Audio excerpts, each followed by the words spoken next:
की काय करायचं आता, माझा मुलगा एक शेवटचा होता. नाही, शिवाजीराजे सुटले किती तारखेला? 17 ऑगस्ट 1666 सुटले आग्र्याहून, निसटले. त्याच्या आधी 2च दिवस 15 ऑगस्टला जिजाऊ साहेबांनी रांगणा उर्फ प्रसिद्धगड हा किल्ला जिंकून स्वराज्यात आणला. स्वराज्य वाढलं, स्वराज्य वृद्धिंगत झालेलं आहे, वाढलेलं आहे.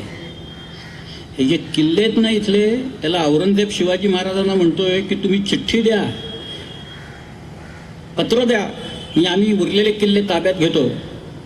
शिवाजी राजांनी औरंगजेबाला सांगितलं, मी स्वतः जरी चिठ्ठी दिली तरी माझे लोक तुला किल्ला देणार नाही. औरंगजेबाने मिर्झा राजांना पत्र लिहिलं की हे असं असं शिवाजी म्हणतोय. मिर्झा राजे म्हणाले, तो म्हणतोय ते खरं आहे, कोणी किल्ले बिल्ले देणार नाही. त्याचं पत्र तो स्वतः समोर दिसल्याखेरीज आणि तो म्हणाल्याखेरीज कोणी किल्ल्याला हात लावून देणार नाही. नुसतेच किल्ले नाहीत, माणसं तयार केली हो त्याची, अन्वयी तयार केले. एक एक किल्ल्यासारखा एक एक बुलंद माणूस तयार झाला त्या सगळ्या. किल्ले घ्यायचे म्हणजे काय सामान्य गोष्ट आहे का ती?